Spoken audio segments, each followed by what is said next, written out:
Bismillahirrahmanirrahim. Assalamualaikum warahmatullahi wabarakatuh. أيها الطلبة بقسم تعليم اللغة العربية الدور نستمر مادتنا في مادات درسنا في تقويم تعليم اللغة العربية اللقاء الثالث.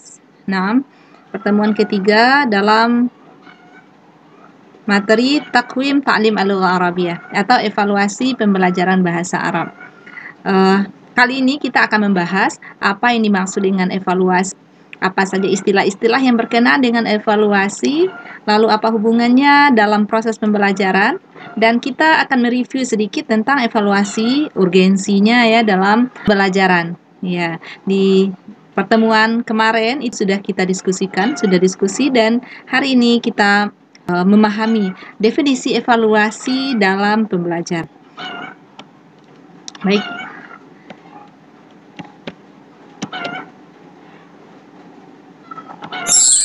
Ya. Ada beberapa istilah yang perlu diketahui dalam pembelajaran, dalam evaluasi pembelajaran. Ya, istilah itu adalah disebut dengan takwim. Ya, dalam bahasa Arab, evaluasi ini dikenal dengan istilah takwim. Ada 3 istilah yang berkenaan dengan evaluasi, ditambah 1 yang merupakan alatnya. Jadi 4 ya. Evaluasi dalam bahasa Arab dikenal dengan istilah takwim. Ya. Nah, di dalamnya ada proses yang mencakup al-qiyas. Al-qiyas ini kita sebut dengan pengukuran. Ini. Pengukuran atau measurement, ya. Lalu yang kedua disebut dengan taqyim. Taqyim itu adalah penilaian, proses penilaian yang disebut dengan assessment. Lalu ada namanya istilah atau evaluation, takwim dalam bahasa Arab, dan yang terakhir namanya al-ikhtibar. Ini akan kita bahas satu persatu sehingga bisa memahami makna evaluasi yang sebenarnya. Kita masuk definisi yang pertama, pengukuran. Setiap kita mungkin pernah mengukur, ya. Apa dengan pengukuran? Pengukuran adalah membandingkan ya suatu kegiatan atau suatu tindakan, membanding suatu dengan ukuran tertentu. Ya, biasanya menentukan kuantitas sesuatu ya. Coba kalau kita ingin mengukur suhu tubuh, kita menggunakan alat namanya termometer. Nah, ketika mengukur suhu kita menemukan angkanya kan ketika dinyatakan suhunya normal. Ya, seperti sekarang ini setiap kali apalagi dalam musim pandemi kita akan diukur suhu dengan menggunakan rapid test ya, sebuah alat yang disebut dengan tes. Nanti kita akan membahas berikutnya tentang tes. Maka ada angka yang tertera yang itu merupakan hasil dari pengukuran. Jadi mengukur itu adalah kegiatan membandingkan sesuatu dengan ukuran tertentu. Jadi disebut yang dilihat adalah kuantitas sesuatu. Ya, apa yang dicukur? Mengukur apa saja ya, itu namanya pengukuran. Nah, dalam pembelajaran, pengukuran ini apakah kira-kira yang diukur dalam pembelajaran? Tentu saja yang diukur adalah kemampuan peserta didik. Nah, proses guru, ya kegiatan yang dilakukan oleh guru untuk mengukur kemampuan peserta didik itu disebut dengan pengukuran dalam pembelajaran. Dalam bahasa Arab namanya qiyas ya. Qasa bimana qadarahu ala mithalihi. Atau measurement ya, menentukan ukuran sesuatu. Kita lanjutkan. Definisi kedua adalah penilaian atau at-taqyim. Qayyama yuqayyimu taqyim. Apa maknanya qaddara qimatahu? Ya, menentukan nilai dari sesuatu. Nah, penilaian ya atau assessment adalah penafsiran terhadap hasil pengukuran. Jadi tingkatan kedua setelah melakukan pengukuran adalah memberikan nilai ya, memberikan nilai dengan standar tertentu sehingga diketahui panjang, pendek, luas atau buruk sesuatu. Nah, kita ambil analogi dari pengukuran suhu tubuh tadi. Ketika suhu yang diukur normal, misalnya 37 derajat, atau di bawahnya 36, maka seseorang dikatakan dia sehat, ya. tubuhnya normal. Nah, itu namanya penilaian. Tetapi jika di atas itu angkanya, maka bisa lagi dinilai atau diberikan tafsiran terhadap angka tersebut dengan panas atau demam. Nah, ini namanya menilai. Nah, dalam proses belajar mengajar, penilaian adalah memberikan nilai dari angka yang diperoleh peserta didik. Siswa yang memperoleh nilai rata-ratanya memenuhi standar yang telah ditentukan, ya, standar minimal ya, maka dinyatakan lulus. Nah, itu merupakan penilaian. Nah, bisa dipahami? Kita lanjutkan. Definisi atau at-taqwim. Evaluation Inggrisnya.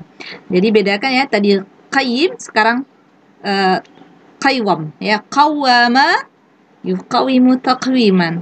Apa nih maksud dengan evaluasi? Ta'yin mawaqi'ihi wa bayan zawahir. Dia menentukan fenomena, jadi sudah menentukan hasil akhir dari setelah melakukan pengukuran. Ya, amaliyatu jam'in wa tasnifin wa tahlil wa tafsir bayanat. Jadi mengumpulkan data di dalamnya, kemudian menganalisisnya, memberikan interpretasinya, ya, menjelaskan data tadi baik secara kualitas atau kuantitas. Paham ya? Kuantitas tadi berkait dengan pengukuran, kualitas terkait tadi dengan penilaian. Nah, sedangkan evaluasi adalah proses mengumpulkan kedua data ini. Apakah kualitas kamiyah, kuantitas ya, atau kaifiyah, kualitasnya. An dhahiratin au suluk biqasdi iqtidamiha fi isdari hukmin au qararin. Baru kita bisa menentukan ya hasil akhir dari tadi dan penilaian tadi. Nah, bisa dilakukan untuk memberikan sebuah keputusan. Maka ketika suhu tubuh dinyatakan normal, ya, dalam situasi perang ini, maka dia dinyatakan boleh untuk memasuki suatu yang tertentu ya. Nah, sementara jika dia demam, dia harus mengisolasi diri dulu. Nah, ini merupakan proses evaluasi atau keputusan yang diambil setelah melakukan pengukuran dan penilaian. Dalam proses belajar mengajar, evaluasi sangat diperlukan. Kenapa? Dengan evaluasi, guru bisa memberikan keputusan terhadap peserta didik untuk bisa melanjutkan proses belajar mengajar ya ke tingkat berikutnya, ke jenjang yang lebih tinggi, ya, atau tidak. Nah, ada lagi istilah yang disebut dengan tes. Dalam bahasa Arab disebut dengan al-ikhtibar.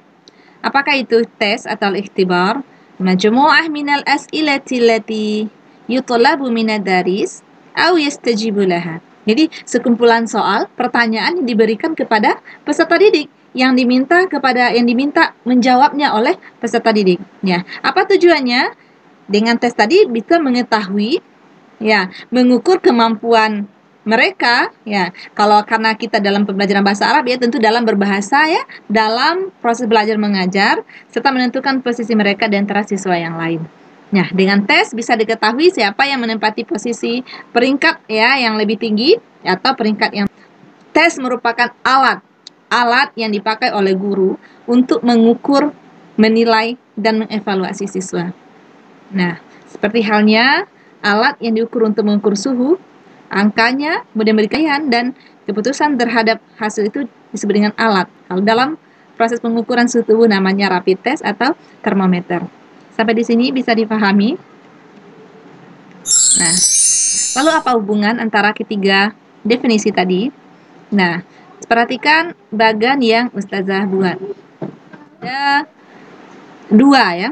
Jadi itu mencakup pengukuran atau al-qiyas adalah tindakan atau yang dilakukan oleh guru ya, kita langsung mengukurkan ke dalam pembelajaran ya, yang memberikan kamiyah ya, memberikan angka berupa angka, namanya kamiyah atau deskriptif kuantitatif ya. Dan pengukuran ini bisa dilakukan dengan dua cara. Pertama dengan al-ikhtiyar ya, dengan lakukan dengan pengukuran berupa tes. Bisa tes itu berupa tes ya, tes berbentuk objektif atau esai dan berbentuk tes.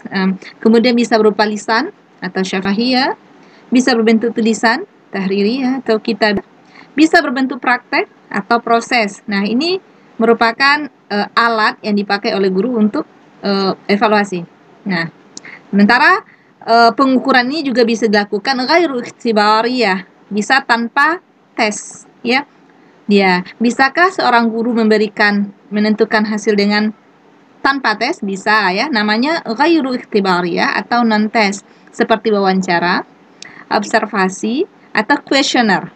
Nah, lalu setelah dilakukan tes kah atau berupa non tes yang diberikan oleh seorang guru atau pendidik, maka keputusan siswa ini berhak untuk melanjutkan, dikatakan lulus, remedial ya, atau gagal dalam mata pelajaran. Nah, apa hubungan evaluasi dengan pembelajaran? Ya, tadi sudah Ustazah jelaskan bahwa evaluasi itu memiliki peran yang penting ya. Dibahas sebelumnya bahwa urgensi evaluasi dan pembelajaran dan pendidikan menempati urutan. Ya, meskipun terletak di akhir ya, tetapi dia memiliki urgensi yang sangat besar atau peranan yang sangat besar. Ya, dalam pembelajaran, ya, seorang pendidik tentu perlu menyiapkan yang disebut dengan tasmim ya. Seorang guru perlu menyiapkan perangkat pembelajaran yang di dalamnya berisi tujuan ya. Jadi di awal pembelajaran, guru bisa merancang tujuan pembelajaran. Apakah itu tujuan pembelajaran untuk satu kali pertemuan yang dituangkan dalam bentuk RPP, atau untuk satu semester yang dituangkan dalam bentuk silabus, atau untuk 1 tahun ya seperti prota, dan berpatokan ke dalam kurikulum berlaku. Jadi tujuan pembelajaran adalah hasil akhir yang ingin dicapai dalam sebuah pembelajaran. Nah, setelah merumuskan tujuan pembelajaran, maka guru melakukan analisis kebutuhan siswa. Ya, apa itu? Yaitu dengan cara mengetahui karakteristik siswa. Artinya, guru harus bisa memilah dan memilih proses pembelajaran tadi dilakukan untuk siswa apa? Tingkatannya ya. Dalam pembelajaran bahasa Arab ada tingkatan mubtadiin, ada mutawassit, ada mutaqaddim. Maka lihat berdasarkan kebutuhan siswa. Lalu setelah itu baru dilakukan proses pembelajaran. Nah, dalam proses pembelajaran nanti kita akan lihat bahwa di dalam proses pembelajaran itu ada sebuah sistem yang sudah kita bahas di tasmim ya, yang mencakup komponen-komponen yang saling berkaitan, dan salah satunya adalah evaluasi. Jadi evaluasi ini adalah akhir dari proses pembelajaran, tetapi merupakan awal untuk menentukan peningkatan kualitas pembelajaran, memberikan laporan nanti kepada orang tua atau siswa ya, kepada pihak terkait atau kepada kepala sekolah dan lain sebagainya tentang hasil belajar peserta didik, lalu kemudian bisa menggunakan hasil evaluasi ini sebagai bahan ajuan ya bagi guru tentunya untuk meningkatkan proses mengajar, dan bagi siswa sebagai pedoman untuk terus meningkatkan kemampuannya dalam sebuah mata pelajaran. Nah, perhatikan komponen belajar mengajar itu ada tujuan, materi, metode, sumber belajar, dan terakhir adalah evaluasi.